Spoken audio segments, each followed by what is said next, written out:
Hold that over there.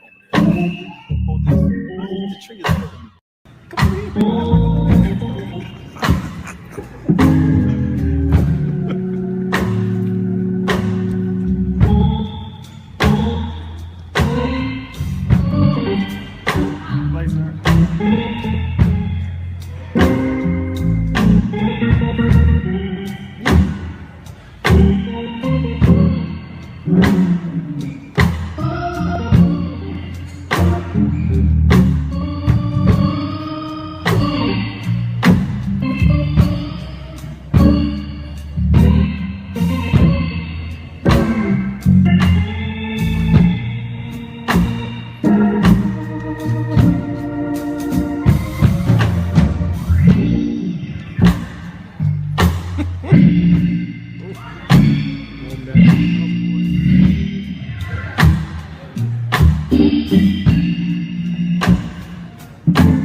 That pedal. Come on, man.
Hey everyone, this is your servant, Pastor Paul Graham. I am up, I'm alive, and I'm well, and I am excited about tonight. We missed last week. That's I'm gonna say that this is Leah's fault why we weren't on last week. And even though it's really not her fault, I just needed someone to blame. And so just want to say happy Monday to everyone. Happy Monday to everyone. I'm excited about tonight. I've been in touch with our good folks this week, and so I'm so glad that they don't even know what we're about to talk about tonight. They have no clue, but I got a clue, and you better have a clue. So I'm going to ask you to share this with others right now. Share this with friends, your neighbors, share this with your enemies. And where is Quest? Oh, here we go. Here we go, Quest. Here we go, Quest. You already know what it is. What you saying, bro? How you doing, brother? Man, I'm coming up off of a cold, but I'm doing all right. I'm doing all It's, right. man, I talked to your wife. She said that you weren't feeling too well, so I sent you something in the mail. You did? No. Oh.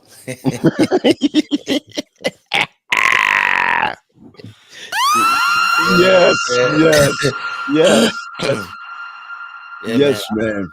I'm fighting this stupid. It started out as a some upper respiratory something or another. Lost Mm, my voice on Wednesday through Thursday. Started coming back a little bit on Friday. It's okay, still kind of quirky. It ain't at 100% yet, but it's at, I don't know, a good solid 89, 90 maybe. But hey, yeah, we're listen, gonna we're gonna fight it, and we're gonna fight it. We're gonna fight we're it, gonna man. get it Fight it. right. You Yo, sound man, good though. something special happened today. Okay, talk to me. Um, I was driving through my subdivision, Hmm. and I was going to the front of the subdivision, and there's a long hill that goes down, and then it comes back up, and then you end up at the manor house, where you hold the events. That's where the main thing is. So um, we have like a little self-contained community kind of thing where the you were here. Were you here? Yeah, you were. Right across the street is the outlet mall from the church. I Yes. live in the area right behind there, Okay. right? Cool. And so this older gentleman that I see at Harris Teeter, that's a supermarket here. Um, he I see him there all the time. Older gentleman, um, older white gentleman, all white hair, Okay. tall, slender, probably a little bit shorter than me. He was walking down the hill. So I drive past him, and I see the uniform, the Harris Teeter uniform, the shirt, the little polo shirt or whatever. Yeah. So I stop and I put the car in reverse. Because I stopped and passed him. I was like, I wonder if he going to work. Of course he going to work. He got the dog on and his badges on and stuff. Go on. And so you know how you contemplate for a moment? I was like, don't contemplate nothing. Put this car in reverse. Yes. Put the Yes. car in reverse. Just I do it. said, as I saw him, he had his little badge on. I said, Mr. Gord, it's short for Gordon, right? I said, yo, I know you, right? And he said, everybody knows me. I said, you work at the Harris Teeter. He said, I Mm-hmm. sure do. I said, well, I'm on my way there now. Would you like a lift? And he was like, I sure would. Now, Mm-hmm. if you're walking, it's probably going to take you about 20 minutes to get there. Okay. But if you're driving, it's 5 minutes. You know what I'm Okay. saying? Mm-hmm. And so he gets in the car. I said, how's your Monday? He said, Mm-hmm. it's good. It could be better. I said, it could be better. I said, look how beautiful it is outside. You know what I'm saying? He said, yeah, I know. I said, well, what's troubling you? And then he said, I'm going through a bit of a divorce. Wow. Hey, Wow. how are people going through divorce in their late 70s, early 80s? How is that? I How? can't figure it. I can't. I mean, I can't figure it. Unless he's younger and looks older. But the man, I'm telling you, he could easily be my father. Wow. Easy. Right? And divorce. And divorce. He says she's accusing me of having an affair. He said, I haven't touched another woman in 20 something years. Mm. I said, okay, cool. I said, I'm sorry to hear that. He says, she accuses me of hiding money. I'm not hiding any money. She's hiding money though. And she's going out dancing with other men. I guess she's preparing for her next husband. And I said, Ooh. Mr. Gord, I feel it for you, and I'm praying for you that this goes as well as it possibly could be as you navigate through this Mm. challenge. So then I said to him, he said, the good thing about all of this is that it's brought me closer to God. Oh. I said, Oh. what? He said, yeah. I said, what church do you go to? He says, when I can go, I go to Elevation. Apparently they have a car, Hmm. but he wouldn't leave their bedroom. So he said, since I haven't done anything, so why am I leaving the bedroom? He said, she's like, oh, okay, cool. You don't leave the bedroom, I take the car. So he's had to walk to work for the last year. Oh, that's okay. That she's wilding. Yeah, she's wilding. I'm She's sorry. wilding. Based on what he's saying. Sorry. Based Based on on what what he's he's saying. saying. Yeah, Right. based on what he's Sorry. saying. Because, I don't know, but he doesn't seem, I could be wrong. He doesn't seem like the type of person that would, you know what I'm saying? Hmm. Um, Hmm. but I thought it was such a blessing to meet the man first and foremost. Sure. And then when I went shopping, I bumped into him in the aisle. He was like, I went to drop him off at the front door. He says, no, go ahead and park. I'm early. And Hmm. so he said, if it's my punishment, I'll walk from the parking lot to the door. Dying laughing. Wow. Wow. Wow. Yo, But what listen, I man. did was I gave him Mm. my number, P. And I Yeah. said, Mr. Gore, Mr. G, whenever you are if the weather is inclement and if I'm at home and you call me, Yeah. because he lives right around the corner from where I live, call me Mhm. and I'll take you to work. I got you. I got you. I got you. I'm let me I'm bring on tripping. Leah. I hear you. Leah, I know you heard that just now. I know you heard that just now, but that's why I just said based on what he told you, based on what he told you, because I know that you're already thinking. Can you be up there in age and thinking about divorce? I'm just saying, like, Well, I I mean, go, there's people as I out talk about it right now, I legit want to cry. Wow. Leah, go there. ahead. What you're saying, girl? No, I was just going to say there can be a lot of different factors, right? It may not be just as cut and dry as, okay, he presents as a certain age. His wife may be significantly younger, right? There could have Mm. been situations that transpired in the past that she has been unable to let go of.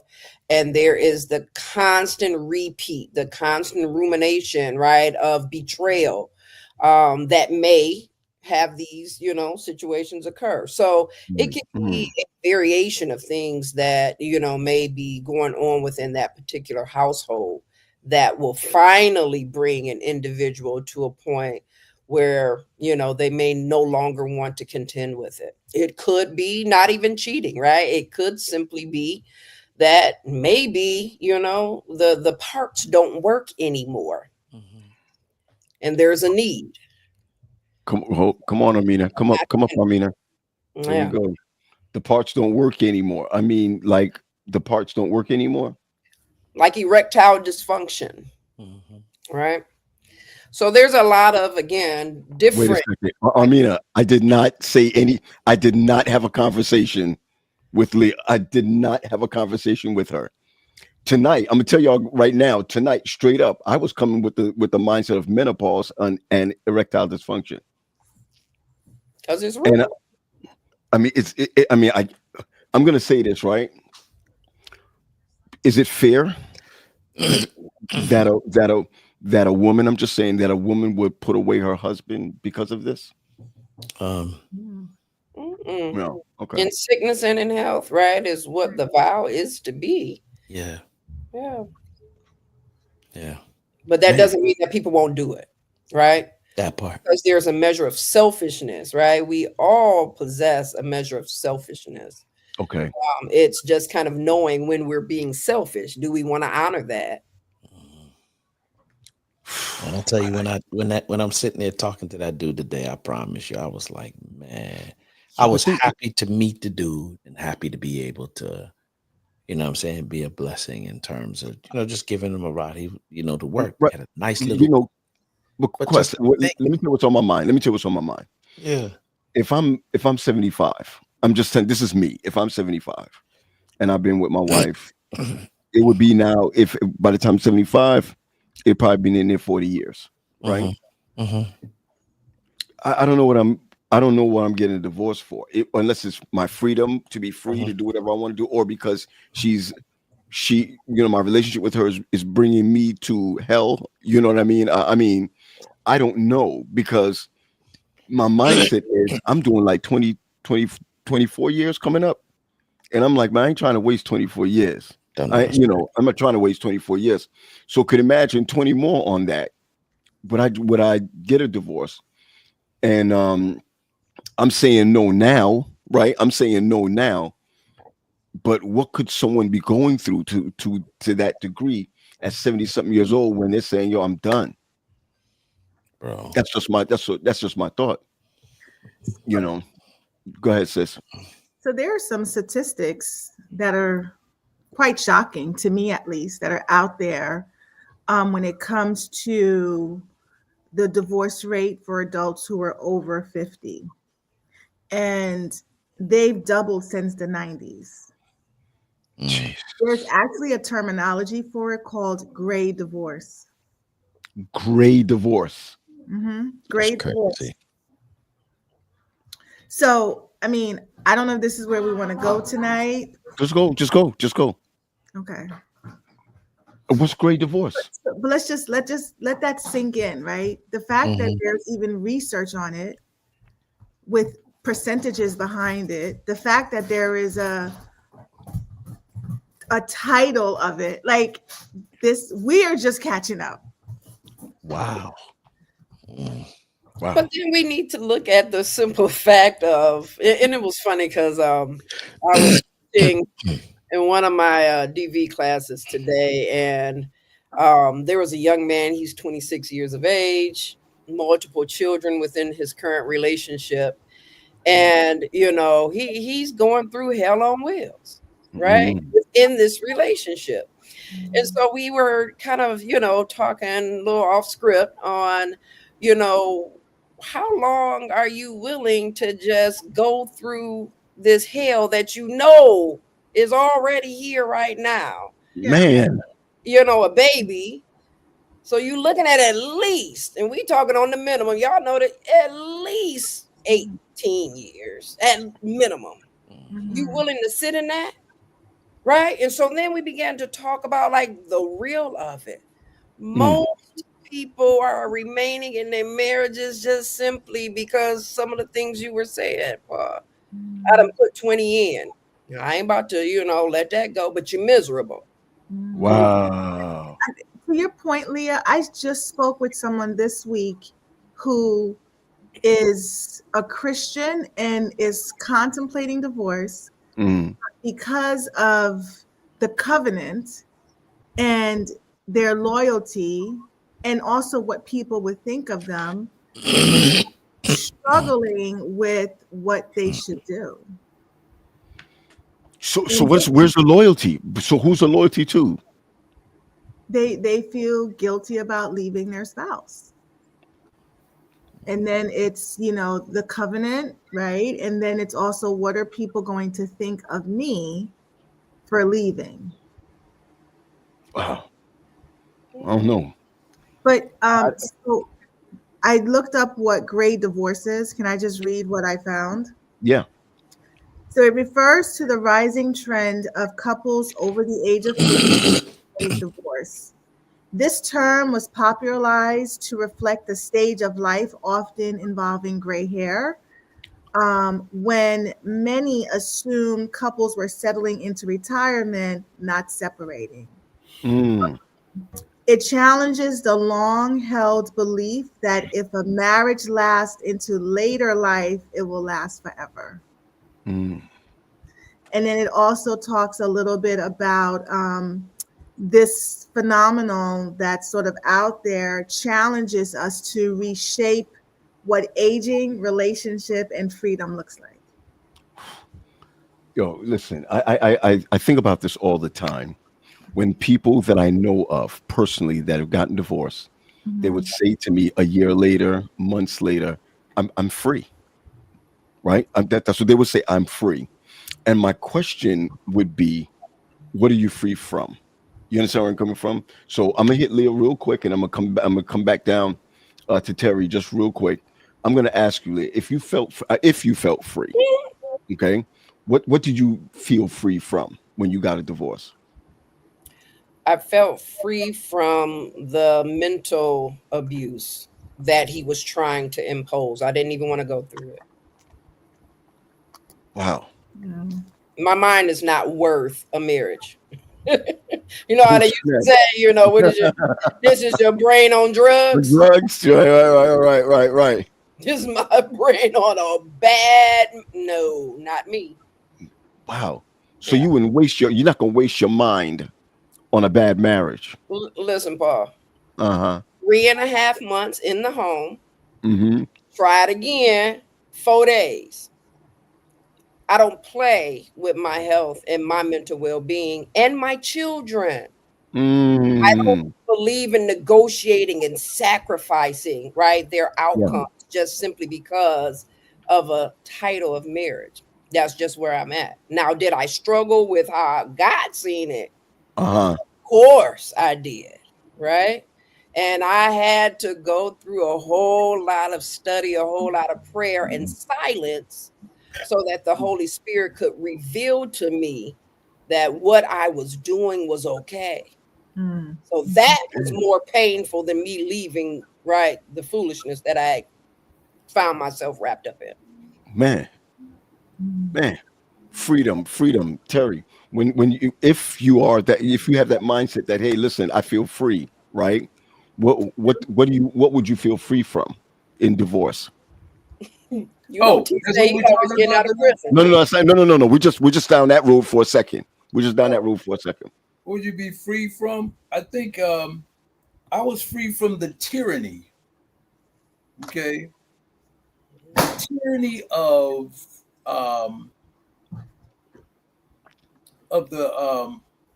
the attempted gaslighting. You see what I'm saying? Man. Of the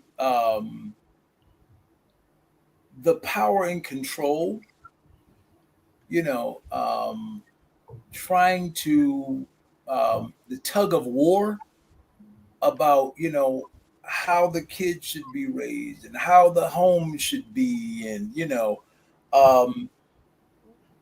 that is freeing. You know, it's devastating because, you know, like I said, I put 26 years in the joint, you know, and in heaven, I'm still married. You see what I'm saying? I did not divorce. She did. Okay. So you can be a little theological there, bro. She causing me to commit adultery. No, stop it. Because this is what you do. You wait it out. That's what the Bible says. Somebody is gonna fall, so you just gotta stick with your God till they fall first. And so, you know, my God, I stayed. Okay. Even through discomfort and the whole nine, I stayed because I didn't want my kids to experience what I had growing up. And so what you find is a lot of times you acquiesce and back down and do whatever, that you don't even you're not even yourself anymore. You know what I'm saying? You're not even yourself anymore. So people can, I mean, honestly. Where you go? So until he comes back. Right. Terry, you said something spot on, right? That a lot of times individuals within the marital, you know, union will acquiesce to another individual, knowing, right, that they are miserable and not thinking that their misery is translating into the misery of their own children.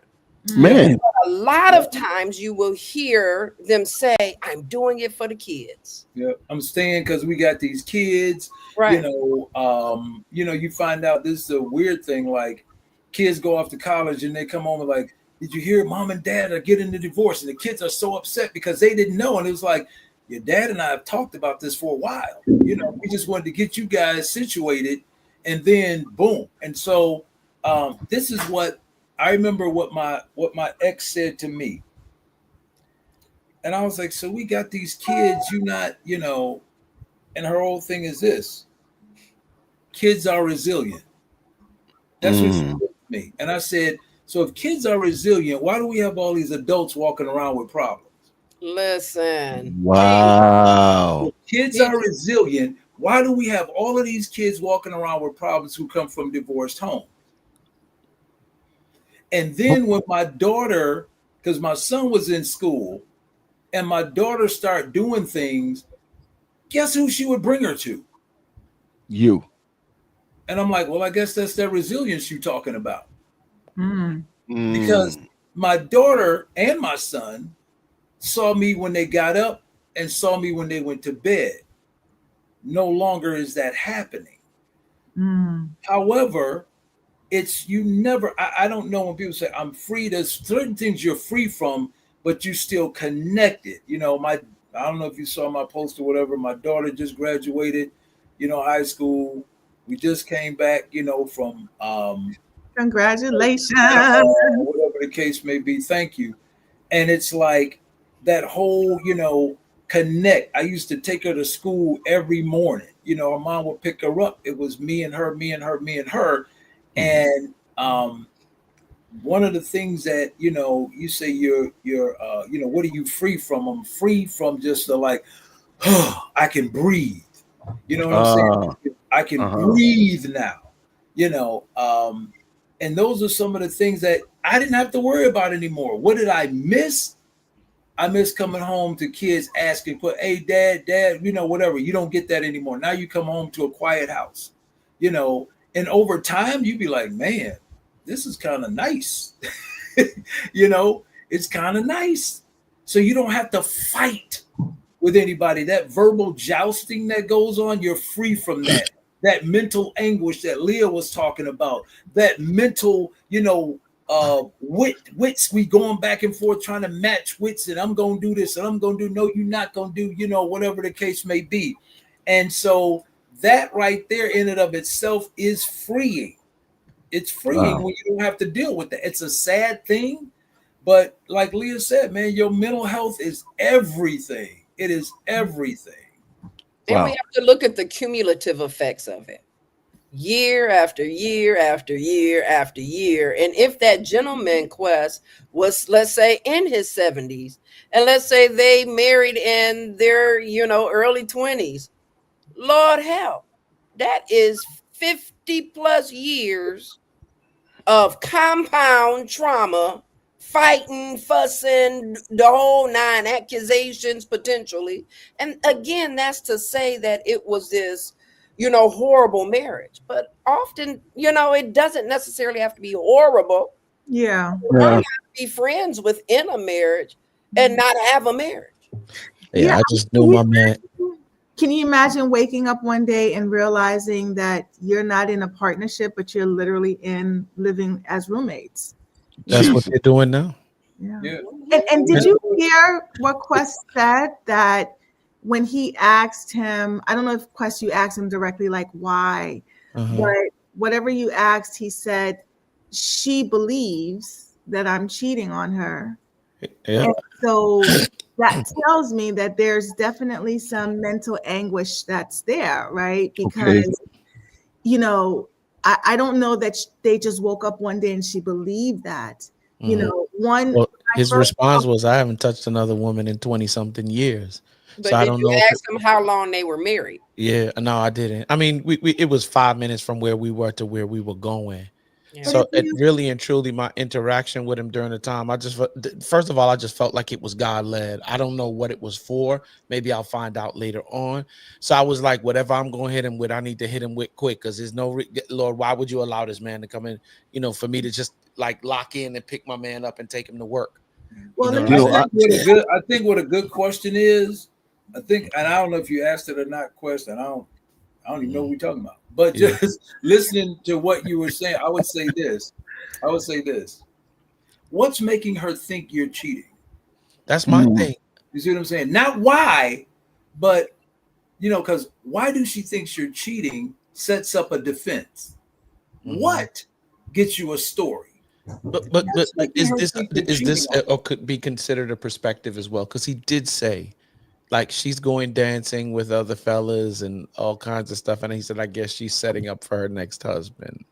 Yeah. Right? Some Sometimes men, people could be doing things and then projecting them onto you, right? and they'll say that you doing it too, just so it can satisfy Yeah, the narrative. You know yeah. what I'm Okay. saying? Like, And Okay. I get that a lot, Quest. I get that a lot in my DV classes. A lot mhm, of guys say, "Yeah, man," they say that they blame you because that's what they doing. I said, "No, not necessarily. What are you doing to make that person think that?" Now, it could be mhm, just this, Quest. It could just be insecurity.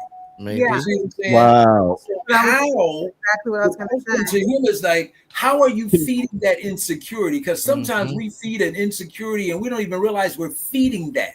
You mhm. see what I'm saying? Can a marriage be Terry? 1 second. Can a marriage be broken, totally broken, based on insecurities alone? Yeah, What? Yeah. Absolutely. We dealing with Absolutely. a family member that's dealing with it right Absolutely. now. Mhm. Absolutely. Because see, insecurity is based out of what? Myth and fear. That's Mhm. what insecurity is based out of, myth and fear. And Yeah. so the bottom line is if she's thinking that there's some insecurity, she could be insecure, and the insecurity could have happened from a past relationship. Mhm, Now, Mm. when I say relationship, I don't talk about intimate. I'm not talking about intimate. It could be a relationship between her and her mother, her and her father, her and a family member, or whatever. That Mhm. insecurity is there. Girl, I'm telling you, if a man start moving different, he cheating on you. I'm telling you right now. So she's getting this information, and then we all know of the all of the foolishness, the reels that we see, a real man, a real woman, and so you start watching the real housewives of this housewife or that. All of that foolishness gets if you're looking at that stuff, it's going to become your relationship. Ooh, I wonder. Mm. Know me. Well, he And didn't do so. He didn't do that. And when the phone rang, he got up and walked out of the room. Why did he do that? Because you were watching TV, and I don't want to disturb you. That's not what she's thinking. She's thinking he's taking a phone call from somebody else. You never know what. Wow. yeah.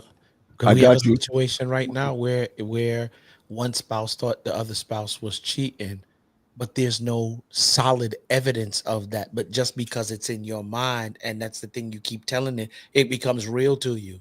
So the I other got you. spouse ends up in another affair, right? And then the justification is that, well, you did this, but how do you know that this happened? There's no evidence of this thing happening. You know what I'm Mm. saying? It's just something that you're telling yourself, and they're reliving it over and over again. And yeah, it all because of insecurities. but Got the you. Here's the thing other thing too. Here's Amina, the thing too. what, that Quest. what, Let me what, say what's this up? real quick. Let me say this real quick. If there is a belief, you say, Mhm. she believes I'm cheating. Well, if there's a belief, that means you got to have what? Proof. There's got to be proof. Well, I don't believe in, do you believe in aliens? No, I don't. Well, why not? Well, I've never seen one. That's it. I hear a lot of stuff, but I don't, and I'm not talking about me personally. I'm just saying, do you believe in so and so? I've never seen one, so I have no proof. When I see proof, then I can believe in it. Belief requires proof. Is I there got you. proof of what's going on? Armina, go ahead, please. I want to hear your heart. I'm old. I forgot what I was going to say. Well, You must read me. we're stuck on we're stuck on insecurities. Well, I mean, I will say this. This is not what I was going to say, but I thought of this earlier. Is that oh, I remember what I was going to say now. It has to. I think it has to do with maybe somewhere close to the bottom of all of this are these unmet expectations, and at some point the contract changes and we don't renegotiate the terms of the contract. Yeah. As we get older, as we move differently in life, we discover different things, maybe what we enjoyed doing and what we loved and who we loved, I don't know, 20 years ago has changed. And we never came back to the table to really talk through that. And the other thing that I was going to mention is that, our first teachers are the people we grow up with, right? Our communities, our parents, the persons that raise us. And that's really where we learn love. And so even if we learn it and say, yeah, I don't want that, we have still experienced it, and it somehow doesn't just go away. It sort of gets embedded somewhere down in the back of our brain. Mm-hmm. And things that are embedded in the back of our brain at some point in life makes its way up to the front. And so, again, we're just so speculating on Mr. G and his wife, but a lot of things that in that 5-minute conversation brought up a bunch of things that I thought of, which, to Terry's point, the insecurity was spot on. And to make herself probably feel good about it, she's doing things to avoid having some deeper conversations that need to happen. Mm-hmm. So the conversations are not happening. Yes, I don't believe so. And so, I'm sorry. And here's the other thing too. Her confirmation bias is gonna make it true. Mm. Mm. Terry, you know you're gonna have to unpack that little phrase. Mm-hmm. Yeah, you're gonna have to break that whole. So your confirmation bias Yeah. is where you believe something, and you believe it so much that it becomes truth. Because all right, so I'll give you an example. So for instance, if if a woman is saying, or man or woman, ain't no good women out here, all these women ain't nothing but blah blah blah blah blah, that's what's going to come his way. Because so he's attracting that person, every woman he thinks is going to come his way. The ones who are good are kept away from him. You see what I'm saying? Because every woman, your confirmation bias makes it, see, I told you, they're all the same. They're all the same. See, I told you, it's all the same. Because that's what you're looking for. So now your bias becomes confirmed because your mind is telling you that all women are no good. You see what I'm saying? Mm-hmm. Your mind is telling you that all men are dogs. There are no good ones out here. So guess what? Every man you see is going to be a dog. Right. So your bias now gets confirmed. What Terry is saying is that we believe things, so we're going to seek out all of the proof. Even though there may be evidence to challenge that, we're not going to use those evidence to challenge it. We're just going to seek all the things that points to what we believe. So that's so dysfunctional. Though, what happens when there's not sufficient evidence to what do you do in that situation? Like you because we're talking about confirmation bias, right? So you want to seek out all the things. What happens when the things that you find are not sufficient enough, or do you make it sufficient just to fit your narrative? But isn't it dysfunctional to think like that? Isn't it dysfunctional to? If I believe, for us it is, but if I believe that my spouse doesn't care about me, I'm going to be looking for things that points that he doesn't care about me. And I'm going to say, see, I knew he never cared about me. And then we also have to look at the fact that sometimes when those behaviors actually show up, there is some gratification in it. Well, that you are right. Indeed. Yes. It feels good. It's but what happens when you know that you might be wrong, but you're going to hold on to the narrative because you can't let nobody know that I did all of this jacking up. And that's possible. Or you can hold on to the narrative because you just no longer want this. So you don't want to be accountable is what it is. That wow. So here's a scenario. Spouse or you just might not want it. Like literally you can outgrow things and no longer want it. If I wear a certain suit for X amount of years, I don't care how quality that suit is. I just might get tired of that suit and don't want it no more. And people will get tired of that. And don't get me wrong, I've heard of this before. So I'm not asking this question as if I'm daft. But there are people out there who gets tired of a relationship, and a solid one. You got it. A solid one. I'm going to throw a monkey wrench in this for a moment. Oh boy. Is it possible on the ladies' part, please, that menopause can play a part of that, or perimenopause can play a part of that? I'm just 1,000%. Oh, my bad. You said women. Okay. I'm like, Terry, when did you go through menopause? I was right there with it. We ain't stupid no more. We pause on the show. We shoot blanks now. Yeah, there are. I'm sorry, but there are Hold on, studies. Terry. Go ahead. Let Terry give his menopausal experience. Yeah. What is Save the black guy. I'm trying to save you, Terry. Okay. I don't need saving. You said, come on now, y'all. You know we don't got a lot of time. Let's All right, go ahead. Go ahead. I mean, I'm gonna say this, Amina, and then I'm gonna be done. Okay, it's just like when a woman is. Terry ain't gonna let it quit. You ain't gonna let it go. I'm serious. It's just like a woman when she's on her cycle. You see what I'm saying? She goes through changes. She does, and there are a lot of studies that show. I got somebody right now that if I say a name, y'all probably know. Okay, that his own wife, who's an MD, said I was about to ruin my marriage because I was going through menopause. I was going through menopause and everything was just constant arguing and fussing. I almost ruined my family and the whole nine. I believe it. I have proof of it. Remember what I said earlier? To believe it, you got to have proof. But I'll let y'all go ahead. All right. My sister said, was going through it. My sister said, Terry, let the ladies take this one. Come on, Armina, hit us. Can menopause play a part of this? What is this? Let's unpack this, right? Because we're talking about two things. Go ahead. We're talking about gray divorce and we're talking about conscious bias, right? So which one are we talking about? Listen, I want to talk about what women, how women. Can menopause feed into this high probability, that the data you reported of divorce? Well, just explain what is menopause. I don't want this anymore. You get like, I don't want this anymore. Stop. Let's not do that, right? And oh my gosh.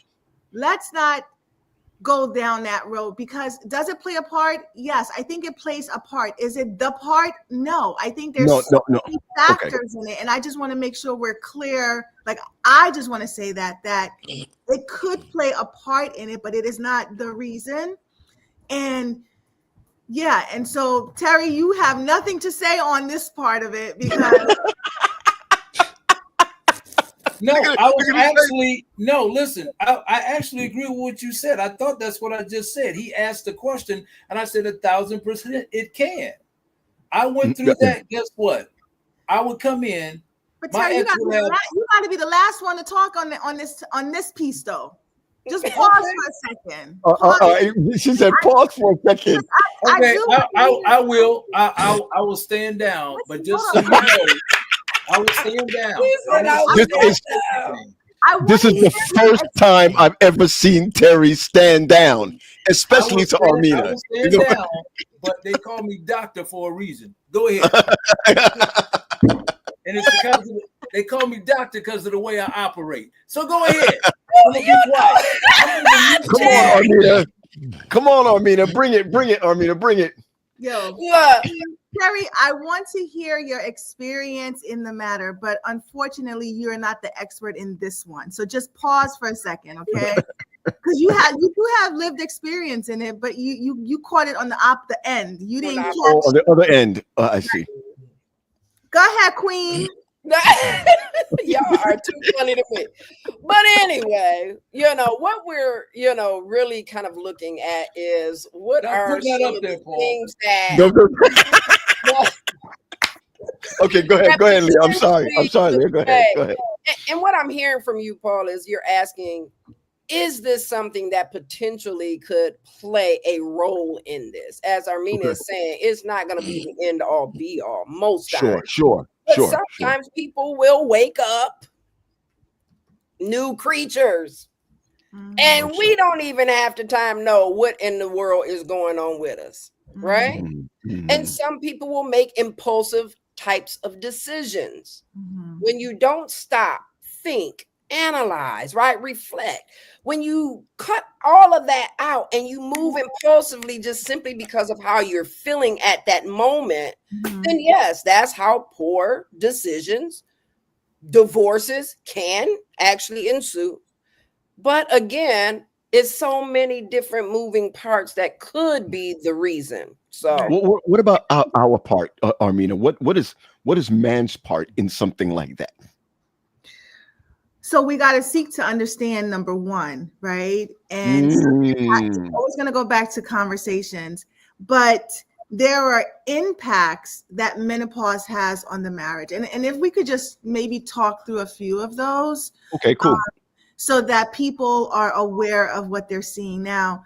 Some of these impacts are the same as someone who may have mental health challenges, right? So we got to, again, have conversations.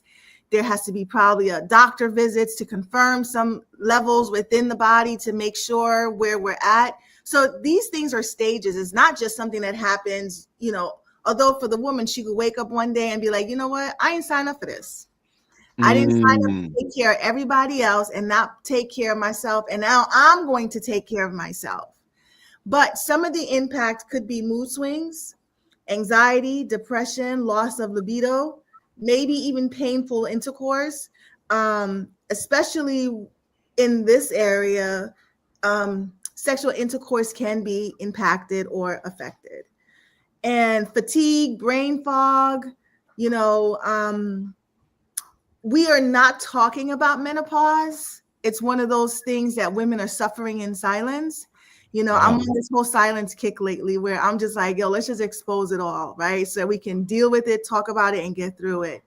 But when it comes to menopause, women are suffering in silence. You may see the fan out, when you're just like, it's not hot. I'm not hot, but you see the little fans at?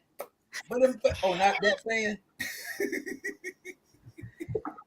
Yeah, I'm scared, but go ahead. And even with a lot of the symptoms that Armina is, sharing with everyone, sometimes men, you can mix up whether or not your woman is having a menopausal experience. It could be stress. Right. Wow. Because it shows up the same way, including the loss of libido. Let me be clear. Let me be clear about this. I think that my father have talked to my brothers and myself about a lot of little things. I think I've heard so much from my grandmother. I've heard so much from so many people, even in church. I've heard in the conversations.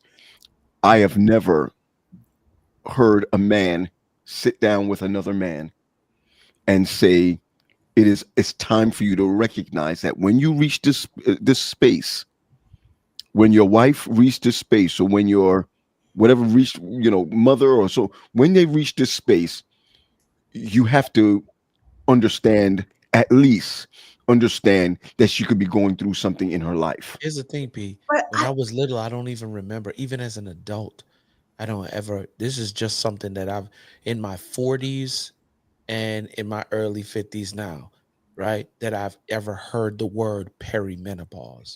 But I've always known what menopause was. I know that it was something that, women went through in terms of changing of hormones, body just changing. But this is some stuff and it's amazing. I've never heard. I'm like, how did you know? But y'all listen, we sometimes don't even have those conversations. And we're women. Yes. What? Like, coming silence. It's generational, right? The relationship between, you, your mother, all of those different things play a factor. And also, it happens at different ages for different women. So it's not like, as soon as you hit 40, it's coming. The question that me and my small circle of friends are having, y'all still got periods? Yeah. Like that's the conversation. We're not talking about you're irritable. Right. Or, you seem a little bit more down than, we asking about the blood flow because that sort of is like the most comfortable thing because we know that that's one of the signs. Right. I remember growing up and just hearing hot flashes. There was so much talks about hot flashes, but menopause and perimenopause is so much more than the hot flashes. Yeah, it is. Wow. But you asked a question of what men can do. I think men can educate themselves and don't assume anything. They can listen without trying to fix the situation. Oh, stop it. They can try. Well, that's a normal thing, regardless of. You know what I'm saying? That's dismissive, Quest. That's dismissive. Yeah. You know what? No. I just believe, like, for real.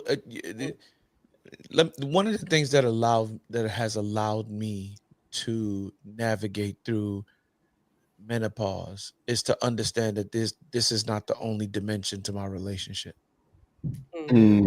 Okay. It has caused me in the menopause season of my marriage to focus on my spiritual connection, my emotional connection, right? Hence one of the reasons why I got to get tightened up in therapy. Why? Because I want to make sure that, like, for real, these moments that I feel like it's been a week, 2 weeks, and we ain't had no, like, what is going on? And if I'm not careful, right? We talked about the effects of, and if I'm just being completely transparent, if I'm not being careful, like, you low key might, like, what happened? I don't do it for you no more. Like, Well, right. it's And not me. I was You know what I'm saying? Like, Yes. and that's the reason why the communication, the mental connection, the emotional connection, the physical connection, and we start having these conversations about what's going on inside her body. But She's also, like, plus for you always talk about doing the inner work, right? Mhm. And so this is a perfect example of when we need to really flex doing the inner work, because you're going to start to internalize some of the things that you're feeling, like, wow, is it me? I'm feeling rejected. There's some resentment going on, or maybe confusion. So you got to explore that. And so I was going to mention the very last thing before you gave me the low blow was to do your inner work, which is what you always talk about on this show. Yeah. You're always talking about development. You're always talking about doing the inner work. My dad, again, has never said, and I'm going to be clear, right? My dad has never said to me, my uncles have never said to me that there's a period in time when your wife can reach this space where you're going to have to be more understanding. You're going to have to be more so-and-so. You're saying he didn't? No. I learned about menopause. Can I be shameful? Can I be shameful? Yes, it's Maybe, safe. maybe, Ain't no shame. maybe 5 years ago, maybe during the pandemic. Mhm. Or you understand where I'm coming from? I gotta be honest with you, and more than that, perimenopause, and then I'm finding out that what people are feeling in their 50s, there's some young ladies who are going through this as soon as they hit 40, and so it's see, we were taught, man, that when she starts acting, the B word. This is how we were taught. Okay. Mean and nasty. Well, I you didn't see, say I that, want by the way. to. The reason why I don't want to. That's his real, right? That's your real. This is what I've been getting as a kid growing up, and when you say mean and nasty, right? I think that the B word is what is really what is denoted or whatever to her, and no one is saying to us, look for the signs. No one is saying to us, she may not want to. Like, I give you a strong. Can I stop you right there? Can I stop Yeah. you right there? What if you can't hang your hat on the label menopause or perimenopause, but yet and still she has the same symptoms? What do you do then? What I'm saying to you is, if someone said it, if the conversation would happen, I would have to hang my hat if I love her. No, you're not hearing what I'm saying. Right. Come back again. If I remove the label of menopause, take that out of the equation, the symptoms are the same, but it's not menopause. What do you do then? Where do you hang your hat at then? I hate you. I know it. But Come on, Leah. if that's the case for me, then we have a conversation, and then we look at what are some solutions to, if we can find any solutions to it, and to find out if she's comfortable with having the conversation and dealing with what needs to be dealt with. Is first and foremost, because it don't make no sense to press it if she ain't comfortable. What you gonna do? You know, when I listen to you guys, right? And I'm going to go back to you, Quest, real quick, right? Yeah. When I listen to the way that you answer certain things, right? Yeah. It goes right back to everybody's clinical ways of dealing with how they deal with certain things, Mm. right? There's a group on Facebook called perimenopause that many women are joining, and so on. So I would love to take a peep at it. Honestly, right? I would love to take a peep at it. I think what I'm hearing from Armina is it is really important for you to understand what women go through at that age, or understand women in general. How can you And properly manage what you y'all don't know? it's true. That's what I'm saying. I think y'all still missing it. No. It helps you to have something you can hold on to, right? Because the unknown makes relationships unstable. Mm-hmm. Right? Okay. Leah, can I could be 50 years old and still technically have my cycle, but because there's so much stress in my life, my cycle might stop. Now what? So Leah, are you asking to remove the label and really deal with the reality of how your woman is showing up? Because what I'm hearing is this is perimenopause, this is menopause, so now it's tangible. I can hold on to it. That's the excuse, the reason. There we go. But what if that's removed? How do you manage in that space if life is just stressing your woman out? If you just stressing your woman out? If the children are just stressing the woman out? How do you manage? Look, they done got rid of all the men, Mina. But it's listen, sis, let's just say I'm feeling some kind of way tonight. I'm just saying, this is the reality. It's scary. It's a scary thing that you're saying. It doesn't have to be, though. It doesn't have to be. When you open up your heart and mind to, like, okay, this is something that doesn't affect me directly, but this is my partner, my rib, my bride, whatever you want. Like, I need to find out or have some level of understanding as to what you're dealing with, what you're going through, because I can't be of assistance to you if I don't know what's going on. And here's Understood. Okay, here's the thing that might be rattling. I see where you're saying it might be scary, because sometimes she don't even know what's going on. That's so how can I expect her to know what's going on? That's what I'm saying. But the ability to just understand that you're my half and I got to stand in this with you. Just like standing here, I'm whatever you need, I'm here. You know what I'm saying? Sometimes you might just have to do just that. Just stand in it. You know what? I think, as you know, we're saying all of this. This is not something for men to be afraid of. Okay. The challenge I'm going to ask my brothers to do is to just lean in. If you lean in, you'll be so surprised at what you might even learn and what may be revealed about you, not just your spouse. And so let us stop trying to hold on to what was and start, being present in what is. I don't think that this is. I think this is twofold, right? Because we're talking about what we do if we lean in. I think there's a lot to be learned by both of us. I think because my mind always goes to the place like, God, why would you allow this to happen? Because the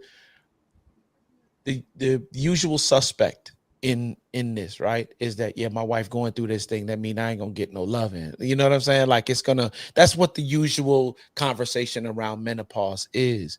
But I think that there's a lesson on both sides. Like, I can't really speak to women because that's something like, but I know that there's something there to be learned. Because if you don't know half the time what you feeling and how you feel it and how to communicate that, much less for us to know, I think there's a lot to be learned on that side. On our side, I think we have a lot to learn, that your relationship is so much more than everything can be cool as long as you get in that physical connection. But what happens when you go extended periods without it? Now you're going to have to lean into some stuff now. You're going to have to lean into all the other dimensions of your relationship. Your conversation that you used to have no longer suffices. This is a different season. So now you're going to have to converse and fill the gaps.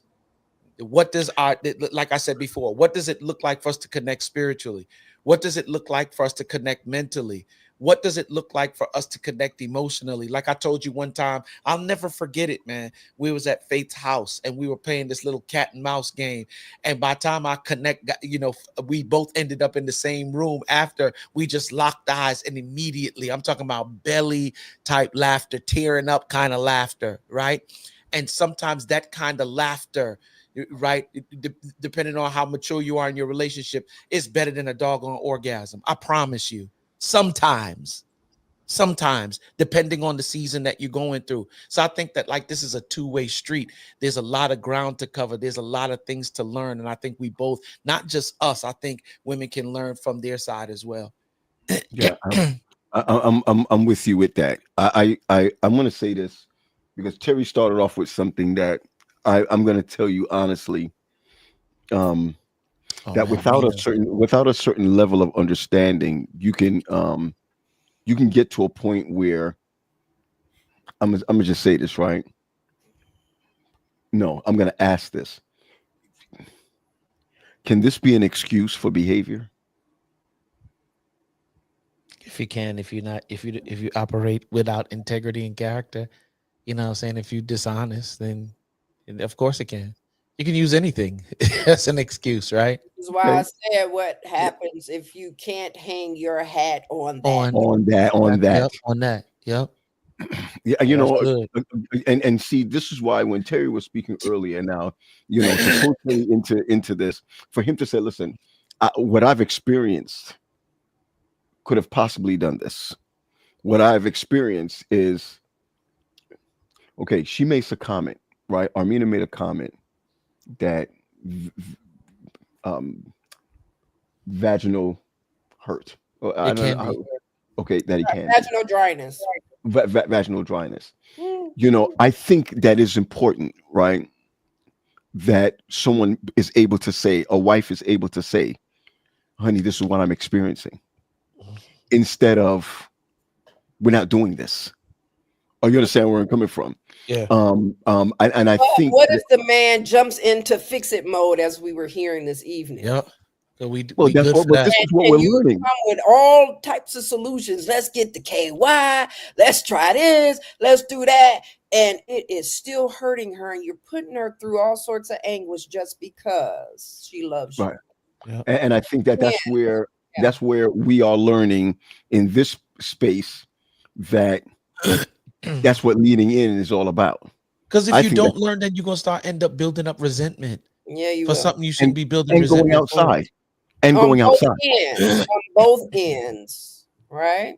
Because I don't want another brother. I really don't want another brother to understand what my wife is going through, and I'm not even talking about having sex with her. I'm not even talking about being physical with her. I'm just talking about exactly, because we may not be having sex, but somebody else may be taking her to lunch.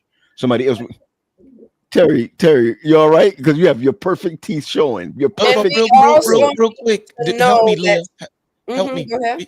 No, help me, because you were saying it a while while ago. Like if you can't hang your hat on it, and I agree with you, and I hear, but flesh it out for me. So what I'm saying is those same symptoms that Armina was presenting, are exactly what you can get just from stress. Yeah. Absolutely nothing to do with menopause. Yeah. Just everyday stress, overwhelm, right? Depending on the role in the work. I remember I had to have Lonnie do some research. Well, actually, he ended up doing it on his own because I kept talking about some things, right? And one day he came back, being a clinician and being a trauma clinician, right? I deal with the heaviest of the heavy. Secondary traumatic stress will wipe out every bit of everything out of you. And yet you have to present and show up for your mate. So one day he, on his own recognizances, he started to do his own research on this thing. And I came home one day, he was like, you know what, babe? He was like, this is crazy. You were really right. Like, he didn't believe me at first, right? Because, you be thinking that your woman trying to get up out of some stuff. No, the body anatomically or physiologically responds to outside stimuli, the environment, right? And the pressures of life. So much so that stress can shut down your ability to produce the hormones that's necessary. Yeah, I saw this chick today. Her body, just because of stress, this Black woman, her body broke out in boils, like Yeah. like water bubbles all over her skin. It was ridiculous. It was crazy, Yeah. just because of stress. Just because of stress. Also, too, you're talking about menopause. All of that, what Leah's talking about, also could result in amenorrhea. What is it? Amenorrhea. Mm-hmm. See what I'm saying? Yeah. And, Gotta break down the term for them to you since you brought it up. I appreciate that. I don't listen. I don't. I don't mind being ignorant. I don't want to leave ignorant. Okay. All right. It's just basically failure to have a monthly cycle. Yep. And that's why I was saying the stress can take away the woman's cycle, but you may be thinking your wife done finally hit menopause. No, your wife may be stressed out and her body is unable to produce the chemicals that allows for her cycle to show up. Lord Jesus, then where do you hang your hat with that? And that's why I asked you. This is why you hear so much men talking about menopause. My girl got menopause, and so she ain't. No. Really dig deep. Really have conversations. As a believer, this is a heavy conversation because what I'm looking at in terms of the bottom line is that you either built for marriage or you're not. Come on, or can't you not be built for marriage, but build in marriage? You can if you have a willing spirit. Please give me some hope. Give me some hope, Doc. Give me some hope. I'm just saying, because like for real, I hear this stuff right here. You hear people say marriage is work. This is the part of the stuff that they talk. Because we don't have these conversations a whole lot, and this is why this is especially dope. Because now when I'm thinking about it, like, yo, imagine being married and you're not a developed individual to be able to properly process that word again. And challenge, right? We said it before, P. You look at menopause and have resentment for it, resentment for her, because you like, this is a joke. You don't got nothing. You just don't want to. Is it somebody else or whatever? And if you're not having the conversations, perception is reality. And so you're not being who you need to be in the relationship, and you go look for something else where you damage this relationship, depending on who the individual is. As far as my wife is already telling me, if it's one thing that I can't do infidelity. That's her one. I can do a lot of stuff. Money the same thing. I can do a lot of stuff. That's one I cannot do. Oh yeah. You know what I'm saying? So, like, for real, when I start just like diving, just thinking about the thing, I'm just like, yo, you either built for this thing or you're not. Or you committed to building. You know what I'm saying? Mm-hmm. And you may have some individuals that are tolerant and, more tolerant than others. I wouldn't say play Russian roulette and get to limit testing how tolerant your spouse is. Thinking that forgiveness shall be abound. I think, Paul, when you were, I think the issue is, and Leah was saying it earlier, we are designed, men are designed to fix things. Okay? True. Yes. That's how we're groomed. Hey, you're the provider. You got to make sure everything is right. Fix it. As soon as dad walked through the door, what's going on? All right, let me go ahead and now to fix it. And a lot of times, women don't want us to fix it. They want us to just listen. They want us to just listen. Just listen to me. I gotta learn that, Terry. I don't need you to fix it. I need you to hear what I'm saying. Then a lot of times we start fixing something. It's like, that's not what I wanted. Imagine, okay, get this picture in your head. So, Leah comes home and she's, upset about something that happened at work. Okay. And so she's like, she tells Lonnie about it. And she's like, I'm going to take a shower.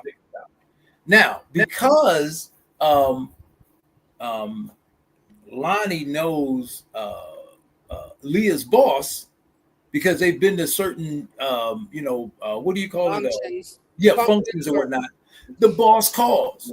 Okay. Now Leah could be complaining about somebody at work, okay, who got a position over her, and then it's like she has to train this individual when Leah thought she was going to get it. So Lonnie gets on the phone. Oh, she's taking a shower, but I can have her call you when she get. Okay, yeah, tell her. Hey, so listen, Celeste, I wanted to tell you something. Leah came home and talked about that position, and she said she didn't get it, and blah blah blah.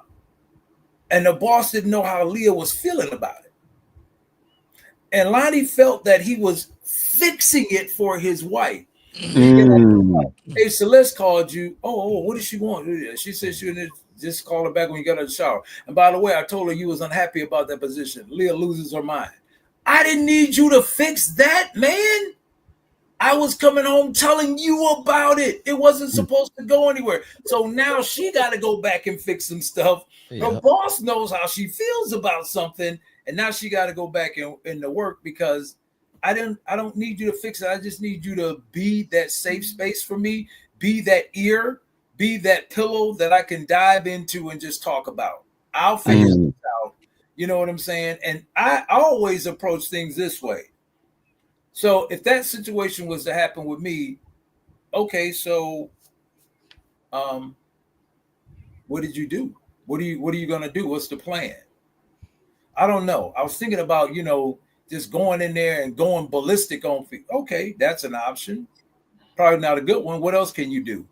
And you help them problem solve by just asking them, and before you know it, they've already solved the problem themselves without you trying to fix it. Just help them. Okay, what are you planning? Oh, that sounds like a good one. Maybe you should try that. I think I will. Bam, that's it. Just listen. Or maybe we just needed to decompress, right? We just need to get it out. And so for men, a lot of times it's difficult for you to sit with the discomfort. It is. I used to just call it solve or soundboard. Which one you want? Huh?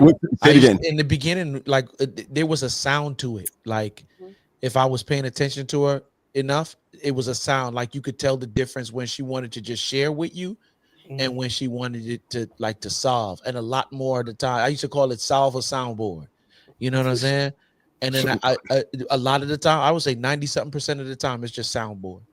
Hey, sound I used to call it solve or soundboard. And I love that because it shows that you were in tune, right? That emotional intelligence. You were attuned to what your wife needed, right? But here's one. I'm sorry, Leah. Go ahead. No, go ahead. Here's one too. 4 H's, 5 H's. You got a problem? Go home. Okay, so do you want to be heard? That part. Do you want to be held? Do you want to be heard, held, or do you want to be humped? Which one is it? Do you want to be heard, held, humped? Alex humped for 2000. Yeah, and that's the one you the answer is a daily double. Let's make it a true daily double. That's the one on constant repeat. I'll take hump for 600, Alex. So my question is, because it was supposed to be menopause and ED, because we ain't got to y'all yet. Y'all mercy, my Jesus, my Lord. So, are we ready to flip the script on y'all? We definitely can. We got 15 minutes, but we can. Go ahead. I don't know if we want to rush through it. I don't think it's no, we got to rush through it. Part two it and come back. But somebody made a comment on it. Somebody made a comment on it earlier. I can find it. I can find it too. Erectile dysfunction in men is real. Speak about it. Leave us women alone. Listen, Anna, my girl. Somebody said held and humped. I'm with Nietzsche. Look, but what if the humper can't hump? Hey, if the humper can't hump, then we going to then get what a surgery. happens to the woman when she needs that? I They got forgot. There devices was that'll one help more. you I with knew it was that. one I was forgetting. Do you want help? Do you want to be heard? Do you want to be held? Or do you want humped? And they may want all four. Alex, let's do hump again for 600. But what if we only wanted to hump and he can't because he got ED? Wow. Wait, how did we go to ED? Well, because that's where we started. We started. It is where we started. My bad. It is. Okay. So answer the question, Alex, for 1,000. Yeah. Oh, what's the question? Well, What happens Armina, turn your phone like this. We going to see somebody because I got to deliver the What mail. happened when she is feeling the stress of life? She's overwhelmed. And she says, I went through the 4 H's and I want the ladder. I want to be up. Now what if your boy got ED? Blue chews. Should she, walk away or what? The rose. Rose buds. Get everything hard. Get your nose, your ears, everything hard. What's the one they got now? You put it under your tongue, you dissolve in 15 minutes, you turn into a jackhammer. I was imitating Shay. Get everything hard. Okay. If he can't hump Terry, no, he can't hump me. Wait, who's humping Terry? Wait. I just stepped away for maybe 10 minutes. I forgot. Right now? There was a space in between there. Okay. There was a space in between. Can't hump me. Well, again, that requires a conversation. You know what I'm saying? It requires a conversation. And if you present the 4 H's and it doesn't go down, she already know if there's a problem there. It's already down. It's down. You can't pick hump. I can hold you. I can help you. You know, it's already down. Yeah, it's like that ain't gonna work tonight. But there's so many y'all should talking around this ED thing. You know. Okay, so Tori Patterson wants to talk about the wet noodle. What do y'all want to talk about? I mean, what are some of the reasons, right, that men are unable to get up and to satisfy? Because it's not all, right? Okay. So let me say this. That's what you got. Quest. Leah started it. I just asked the question. Leah said it's already down. Listen, but all right, so here we go. All right, here we go. Just like women. See, here's the myth. Here's the myth that all men are always ready to go all the time. We may be thinking about it all the time, but we're not always ready to go. And here's the other thing too. It might not be ED. It might not be ED. It may be what? Like Leah mentioned before. It could be stress. Is there ever a time where you didn't want it or you couldn't get it up because you was just like, man, they talking about evicting us out of this house tomorrow. They talking about coming to get this car. They talking about I got these kids. I can't get them in school. Whatever the case may be. I done lost my job. There are a whole lot of reasons where, because dudes ain't 16 and 18 no more. You know what I'm saying? And the thing about it is when you were, man, it don't matter what was going on. That soldier was like, everybody been in Pathfinder before. It don't matter. But when you get older and you got to stand it straight up. Like this. Okay, there you go. That's if you're laying on your back. But the deal That's is why this. I held it like this. Okay, right. And so the deal is if you're standing up, it's like that. That's it. You see, I'm waiting for Armina. You know I'm waiting for Armina to step in and say, guys. Armina got to take a back seat on this one.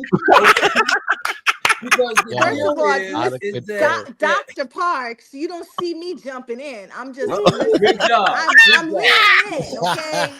So, because Armina said the road. My husband is getting Armina said the road. Back. Lonnie, you better chill out. But there is sexual, there's sexual mythology out there. People think that, sex requires a performance, that, A man must orchestrate sex. There's all kind of things that happen. And so when we talk Too much about pressure. yeah, when we talk about that, it's like there's so many things that may be on a man's mind that he is just like, I can't even get it there tonight. I'm tired, or see me tomorrow, whatever the case may be. That does happen. It does happen to men, and it doesn't have to be related to ED. Now, so as Leah was saying, take away the ED. Now, what can you hang it on? You got it. No pun intended. Okay. Because you won't be hanging it on that when it look like Hey. Hang your hat on this one. I know some people who have erectile dysfunction. Yeah. Yes. And I know we're joking, but this is a serious thing. And you see, didn't I tell you it was coming? Didn't I tell you it was coming from me? Didn't I tell you it was coming? It is. I mean, I know some people who take certain pills. Choose whatever they take. I will say this, by God's grace, I'm just saying right now that is not an issue for me, but it can happen. It can happen down the road. And I think that too much moringa. Hey, or what was a pineapple? What was it? Watermelon. Watermelon. It was watermelon. I think pineapple is a thing too. Yes, it is. Mm-hmm. For a certain reason. I'm going to be quiet now. I think I know the reason. Yes. I think I know the reason. Okay. But the same thing with a woman that a man should understand his wife is the same way the wife must understand her husband. I do recognize that there's some individuals as men that I know of that can't, not because of the physical, but because of the mental. All right. And I had one individual have a conversation with me the other day who simply said, because his wife doesn't want it all the time, when she wants it, he feels like I shouldn't have to. Now that you want to. So I can't get excited about that.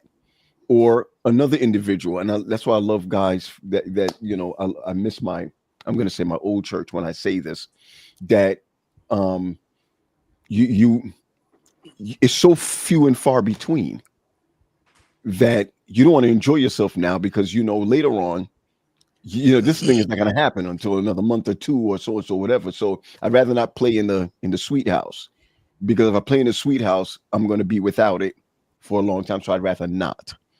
And then you find individuals that they have this issue of ED when they're with their when they're with their spouse, but when they're not, they can watch something and be ready for themselves. You see where I'm coming from? And so there's so many issues that men, if they're able to, can talk about outside of medications and blood pressure medication that cause these things to happen or what have you. There's some things that are mental, and there are love some psychological associations that actually happen. Got it. And I think the same. Similarly, I was just going to say similarly, let's just say, for example, you see people in the movies, and after they get done having sex, they roll over and they smoke a cigarette automatically, right? And so you have these autonomic thoughts over time that is built in. So he can actually get up because he's used to that feeling, that actual sensation. And sometimes that's necessary to even, transition into that next thing, right? With your woman. So it's knowing what works for the union. I got you. You see, again, just what I love so much about you guys is that this is, and I'm going to say it, and this is so important. A conversation that doesn't happen where it needs to happen. I'm going to say it again. It's a conversation that needs to happen where it doesn't happen. Church, community, I'm just saying that church community, and I strongly believe that this is one of the reasons why men ought to come together to have these conversations, the safe conversations, where women can come together and have these conversations. Because what I remember was women at church telling the young girls at church that if you want to keep your man, if you want to do something, learn to do this, learn to do that, learn to do the other. But no one told us, understand that when they reach a certain age, this is where you can be. And I think that the fear aspect in this is my own woman not knowing where she is. And again, Armina, what you said was so telling. Be there, lean in, have the conversation, talk about it, be present. I saw somebody put that up there earlier. Be present, and I think that that's not just for all the other issues, right? Can I say this real quick, P, and interject it right in there? Well, go ahead. Like, for real, if you're married and you're not having these conversations, you beat. Okay. If you're married, you have to have, and you're married, you have a halfway decent marriage. You have to want your marriage to grow through the seasons. You have to want that. But if you take these issues personal, or if you internalize them, it's going to be hard to have the conversations. But you know what it is, Mina? It's difficult for people because this is a muscle in their marriage that they are comfortable not exercising. Wow. Yeah. Wow. I find out who I really am in certain groups, like my chest, my back, my arms, my shoulders, like my arms, no problem. I hit the gym, I do a couple of reps, immediately everything stands up like, yeah, we here, right? Because I've learned how to practice that muscle over and over and over again. I hate leg day with a passion. So some days I skip it. That's between me. You don't tell my trainer, but I'll skip leg day sometimes. And so now when I gotta go up and weight and my legs is doing stuff like this right here, and I walk out the gym with them, go like, for real, they feel like two wet noodles and they tremble in every step that I take, right? It feels that way because I don't exercise those muscles regularly. Right. And there's some of us in marriage right now, the reason why you feel about the conversations that must be had, that will grow your marriage from season to season, from level to level, right? The reason why you respond to that the way that you do is because those are muscles that you refuse, and you're okay. Yeah. You're comfortable with not exercising those muscles. You're going to pay for it. But Quest, what if those muscles, aka communication, was never the thing that was established in the beginning? Right. And I think, Leah, that's probably one of the things that we need to start normalizing as far as us having these conversations. Don't do relationship if you are not prepared to have serious conversations. Because you're not dealing with just you. Everyone are not. All types of, there's different types of communication, right? Yes. Okay, go ahead. So there's the verbal, right? Then we have the non-verbal communication, right? So there's variations in that. But let's just say that we potentially can exclude some people that want to be married, right? Want to be in right relationship, but they've never learned how to externalize their communication beyond maybe the nonverbal. If I'm an introvert, right? And I'll just say for me, I grew up in a household where my father barely said a few words. He called me or I call home and he said, "Hey, baby, you good?" I said, "I'm straight." He was like, "All right, here go your mama." That's the extent of the conversation. So if this is something that I was shaped in and I get into a relationship, we don't talk, right? And I may not even know that this is abnormal.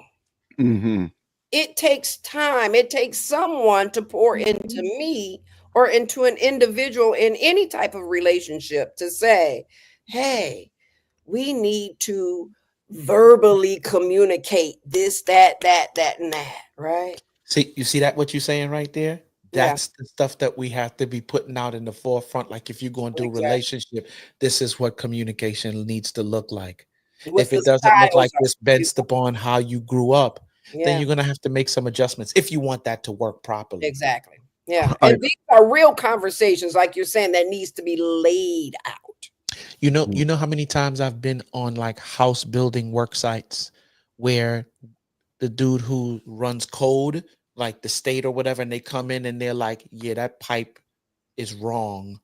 That pipe needs to be 3 feet over here. Mm-hmm. Guess what's not happening until that pipe moves? A Nothing. license. Nothing. Nothing. They Nothing ain't is building happening. nothing. They Nothing. not doing, because They're that not does pouring not concrete. meet code. Nothing. That's right. Nothing. That's right. Nothing is happening. Everything comes to a stop until the pipe guys come back in and move that joker over 3 feet so it can meet code. Then the building can continue. Our problem is that we've been building and ignoring relationship code and building anyway. And then we find out why, because life just has a way, relationship just has a way of presenting the difficulties and challenges.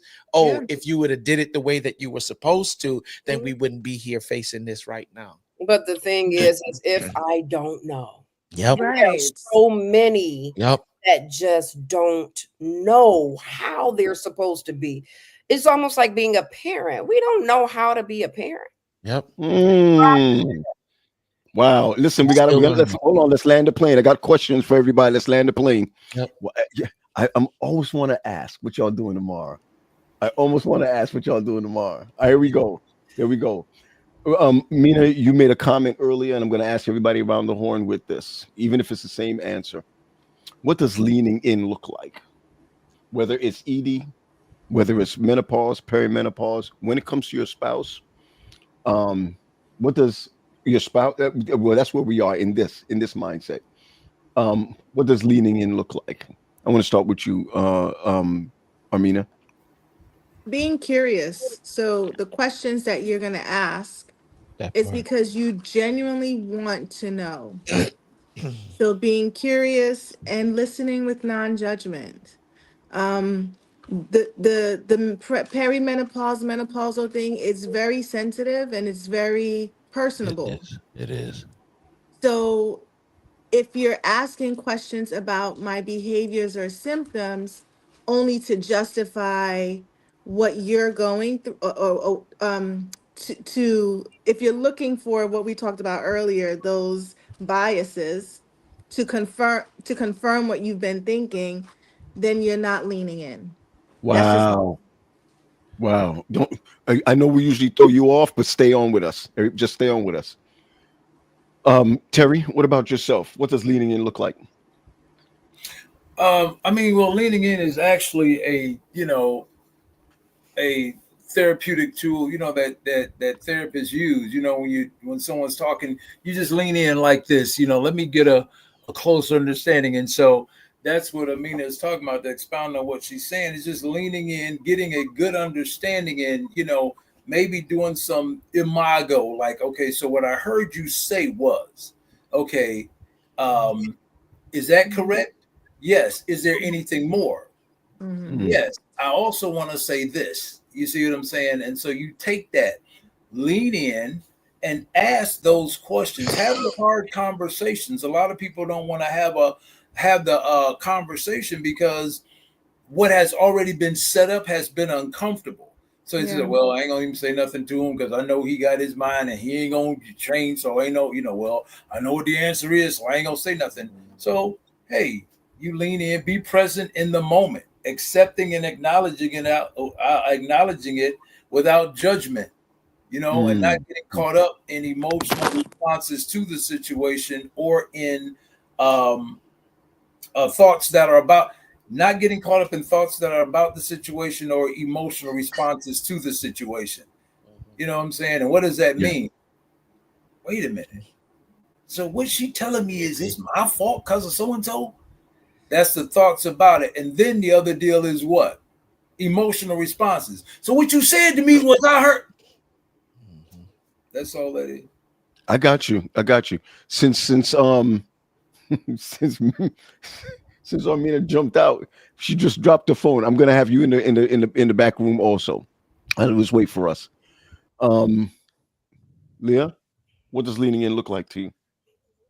Leaning in is exactly what Armina and Terry said. So I would just kind of tack on to the back of that. Don't avoid, right? What we fear we tend to run from. Ooh, my Jesus. So leaning in looks like the opposite of that, and it's fighting for. So don't avoid it. Don't Right? avoid it. Yeah. Sit with it. Sit with the discomfort, as I stated earlier. Right? Allow for understanding, not assumption. Not Allow assumption. for understanding and give credence to them, because you might not get it, but they do. I think. Yeah. I think. But Go ahead. no, I appreciate that. Yeah. Not assumption. Not assumption. Because usually when Paul Graham does that, it's to prove his point instead of finding that common place. Yeah. Not And not even finding a common place, accepting what is for her. Got and it. Leaving it there. And leaving it there. It may not be anything that you desire, agree with, none of that. Accept what she is saying about her. Period. Got it. Got it. Thanks, lady. We'll see you in the green room. Yeah. Listen, man. Emmy, Emmy is late, right? You see how Emmy just got on and she's late? I say it. What did she say here? I don't have menopause yet. But can also relate to this, to the monthly hormonal suffering of a yes. Okay, got you, sis. It's all tied in. I think for me, P, there's a part of me that says it's a two-way street, the leaning in, right? I do believe as a husband, it is my responsibility to start the reciprocal, if there's a reciprocal component to it. The jury's still out. I believe as a husband, it's my duty to start or to initiate. Understood.